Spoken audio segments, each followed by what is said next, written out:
श्री शिवाय नमस्तुभ्यम, हर हर महादेव, जय महाकाल। कैसे हैं आप सभी लोग? देखिए, आप सभी को पता है कि कल है गुरुवार का दिन और कल पड़ रही है तुमरुका जयंती। पूज्य गुरुजी ने कहा कि मात्र जलाधारी को छू करके अपनी हथेली लगा करके 3 बार अपने हृदय की बात, अपनी मनोकामना, जो स्त्री, नारी, बहन, बेटी, माता, पुरुष, जो व्यक्ति अपनी इच्छा बोल करके आता है, उसकी बड़ी से बड़ी इच्छाएं भी आज के दिन पूरी जरूर होती है। पूज्य गुरुजी की कथा से सुन करके और समझ करके संपूर्ण उपाय को बहुत आसान भाषा में आपको बताऊंगा, परंतु उससे पहले आप सब लोगों से एक छोटी सी प्रार्थना है कि जो लोग पहली बार आए हैं, चैनल को सब्सक्राइब जरूर कीजिएगा, वीडियो को लाइक करके देवादिदेव महादेव का कोई सा भी प्यारा नाम कमेंट बॉक्स में लिखना बिल्कुल मत भूलिएगा। साथ ही साथ तुमरुका महादेव का नाम जरूर लिखिएगा।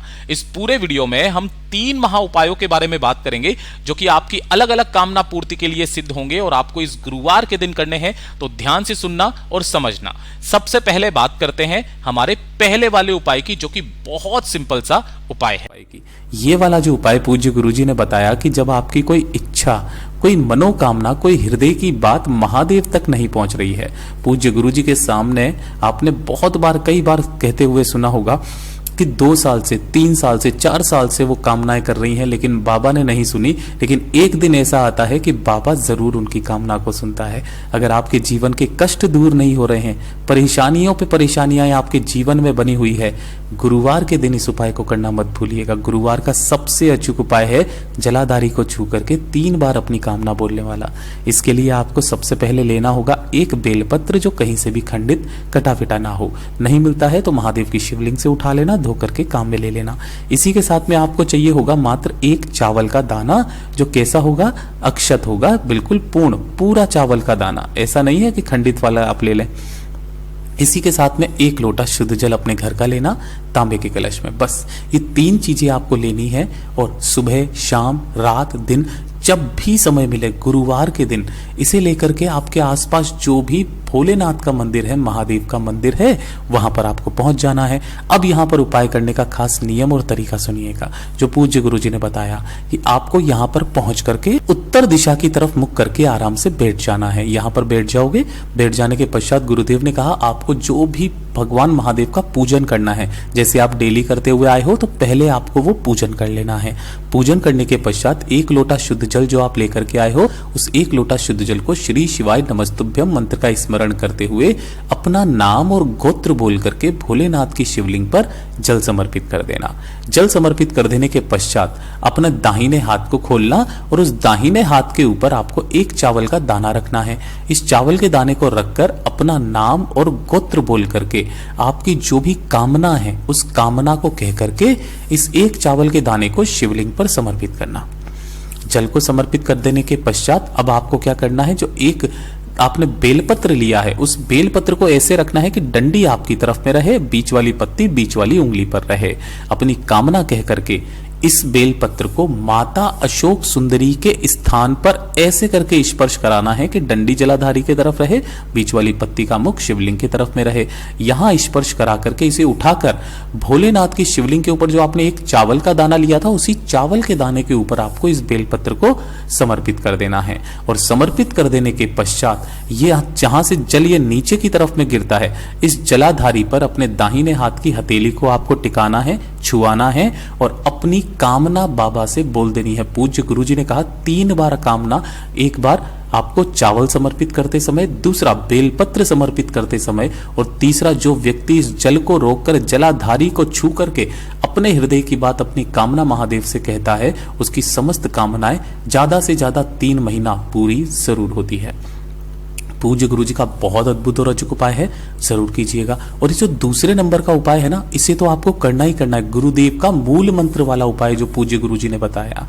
गुरुदेव ने कहा कि जब आपके घर में धन को लेकर के अथाह समस्या हो, पैसा नहीं आ रहा हो, व्यापार एकदम ठप पड़ गया हो, कर्ज लेने की नौबत आ चुकी है, काफी सारी समस्याएं धन को लेकर के आपके परिवार में है, धन की आवक सी रुक गई है, पूज्य गुरुजी ने कहा कि अगर आपकी कोई पदोन्नति नहीं हो रही है, किराया तक देने के पैसे नहीं है, खर्चों पे खर्चे होते चले जा रहे हैं, पैसा बिल्कुल बच ही नहीं रहा है, तो गुरुवार के दिन का ये उपाय करना मत भूलिएगा। सबसे पहले आपको 1 लोटा जल लेना है, चाहे तांबे का कलश ले लेना, चाहे दूसरा ले लेना। इसी के साथ में आपको 1 चुटकी चाहिए होगी हल्दी। इस तरीके से 1 चुटकी हल्दी ले लेना। साथ ही साथ जो माता लक्ष्मी जी को सबसे ज्यादा पसंद होता है वो होता है कमलगट्टा। तो एक कमलगट्टा आपको ले लेना है और एक लेना होगा आपको लाल फूल। ठीक है, अब ये जो लाल फूल है ना, चाहे आप गुड़हल का ले लो, कमल का ले लो, गुलाब का ले लो, जो लाल फूल मिल जाए वो ले लेना। जरूरी नहीं है आप गुड़हल का या हिबिस्कस का ही ले, नहीं, आप कोई सा भी लाल फूल ले लेना। ये जो 3 चीजें आपने ली है, इन तीनों चीजों को आपको इसी कलश के अंदर डाल देना है। 1 चुटकी हल्दी, फिर आपको एक कमलगट्टा और एक लाल फूल इसके अंदर डाल देना।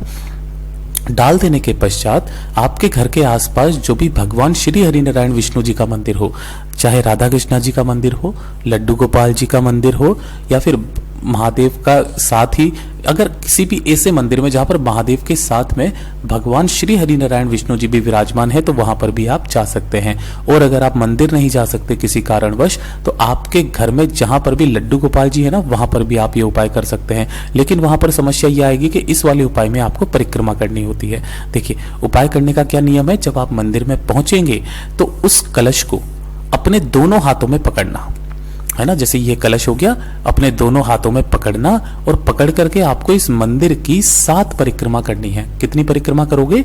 7 परिक्रमा आपको करनी है। अब परिक्रमा करने का भी नियम जान लीजिए।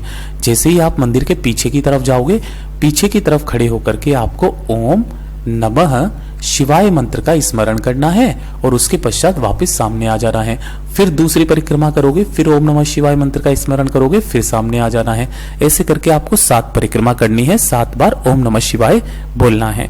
करने के पश्चात जब आप वापस यहाँ पर आएंगे, अपनी कामना कह करके इस कलश को यहाँ पर रखना नहीं है, इसे लेकर के आपके आसपास जो भी पीपल का पेड़ हो, इस चीज का ध्यान रखना, जो भी पीपल का पेड़ हो उस पीपल के पेड़ के पास में जाना है और दोनों हाथों में उस कलश को लेकर के अपने घर में धन संपदा की अथाह अपार वृद्धि की कामना करते हुए इस संपूर्ण जल को आपको पीपल पेड़ की जड़ों में समर्पित करना है, मूल मंत्र का उच्चारण करते हुए। मूल मंत्र क्या है? ओम ह्रीम ओम हरिणाक्षाय नमः शिवाय। ये बैकुंठ चतुर्दशी का मूल मंत्र है, जो कि आपको यहाँ पर बोलना है गुरुवार के दिन। ओम ह्रीम ओम हरिणाक्षाय नमः शिवाय। बस इतना सा कामना बोल करके वापस घर की तरफ चले आ जाना। उसके बाद में देखिएगा आपके घर में किस तरीके से धन दिन दूनी रात चौगुनी बढ़ने लगता है। पूज्य गुरु जी का बहुत अद्भुत और अचूक उपाय है, जरूर कीजिएगा। बात करते हैं तीसरे नंबर के उपाय की। तीसरा वाला जो उपाय है ना, ये होगा आपके परिवार में किसी भी व्यक्ति को बहुत ही खतरनाक बीमारी जैसे अगर उसे हृदय रोग से संबंधित कोई बीमारी है ना, या फिर पेट में गैस की समस्या है। पूज्य गुरुजी ने तो यहाँ तक कहा कि अगर आपकी नसों ने कार्य करना बंद कर दिया है, नसों से मांसपेशियों से संबंधित कोई प्रॉब्लम है ना, या फिर किसी के खून का थक्का जम गया है ना, काफी बार ऐसा होता है खून का थक्का वगैरह जम जाना है, पैरालिसिस वगैरह हो जाता है। एक छोटा सा काम कीजिएगा, एक स्टील का कलश लेना। ध्यान रखना, इस वाले उपाय में तांबे को छोड़ करके कोई सा भी ले लेना। मैंने यहाँ पर एक स्टील का कलश आपको बताया। इसी के साथ में आपको लेना होगा थोड़ा सा दूध। अब जो दूध आप लोगे, ये किसका लोगे? गाय का, ठीक है। और वो भी कैसा होना चाहिए? कच्चा दूध। अगर आप प्रचुर मात्रा में है, पूरा भर सकते हैं तो बहुत अच्छी बात है, नहीं है तो जितना दूध है उतना लेना, बाकी अपने घर के शुद्ध जल से भर देना, ठीक है। जल प्लस दूध। और इसी के साथ में आपको लेनी होगी 5 काली मिर्च। क्या लेनी होगी? 5 काली मिर्च। मेरे पास यहाँ फोटो नहीं था इसलिए नहीं बता सका। 5 काली मिर्च आपको ले लेनी है और उन्हें पीस करके इसी वाले जल के अंदर डाल देना है। जो दूध का जल है इसी के अंदर डाल देना। अब ये वाला जो काली मिर्च का दूध है ना, इसे लेकर के आपको 3 जगह पर जाना है। कहां कहां पर? सबसे पहले आप जाओगे किसी भी पीपल के पेड़ के पास में और यहां पर उसी कलश में से थोड़ा सा दूध समर्पित करना है। किनके नाम से? पिपलेश्वर महादेव के नाम से। पीपलेश्वर महादेव के नाम से समर्पित करना। दूसरे नंबर पर जाओगे किसी भी बेलपत्र पेड़ के नीचे और उसी कलश में से थोड़ा सा दूध आपको बेलपत्र पेड़ की जड़ों में समर्पित करना है, बिल्वेश्वर महादेव के नाम से। बिल्वेश्वर महादेव के नाम से समर्पित करना। और जो तीसरे नंबर पर आप जाओगे तो उसके लिए पूज्य गुरुजी ने 2 वृक्ष बताए। अगर आपको शमी का पौधा मिल जाता है तो वहां चले जाइए, नहीं तो किसी भी आंवले के पौधे के नीचे या पेड़ के नीचे। पहला जो आपने पीपल का लिया है वहां तो जाना ही जाना है, दूसरा बेलपत्र के भी नीचे जाना है, और तीसरा इन दोनों में से किसी भी एक पेड़ के नीचे जो आपको इजीली मिल जाए वहां पर आप चले जाना। यहां जाने के पश्चात अंत में संपूर्ण दूध आपको इसकी जड़ों में समर्पित करना है, अपनी कामना कहते हुए कि उस व्यक्ति की जो भी समस्याएं हैं वो सारी खत्म हो। किनके नाम से? सोमेश्वर महादेव के नाम से, ठीक है। सोमेश्वर महादेव के नाम से। इन तीनों जगहों पर जो व्यक्ति जल समर्पित करता है, केवल और केवल ये वाला उपाय हफ्ते में एक बार किया जाता है, केवल हफ्ते में एक बार। कोई सा भी दिन फिक्स कर लो, चाहे गुरुवार, शुक्रवार, शनिवार, कोई सा भी। पूज्य गुरुजी ने कहा धीरे धीरे करके आपकी जो समस्या है ना वो हमेशा के लिए खत्म हो जाएगी। लेकिन इसका मतलब ये नहीं है कि आप दवाइयां खाना बंद कर देंगे, दवाइयां प्रॉपर चलते रहने दीजिएगा, इसका असर आपको जल्दी दिखाई देगा। पूज्य गुरुजी के सभी उपाय बहुत ही ज्यादा खास और अद्भुत है, जरूर कीजिएगा। वीडियो पसंद आए तो लाइक जरूर करना, चैनल को सब्सक्राइब जरूर कीजिएगा। मैं आपसे मिलता हूं अगले वीडियो में, तब तक के लिए ओम नमः शिवाय, हर हर महादेव, जय महाकाल।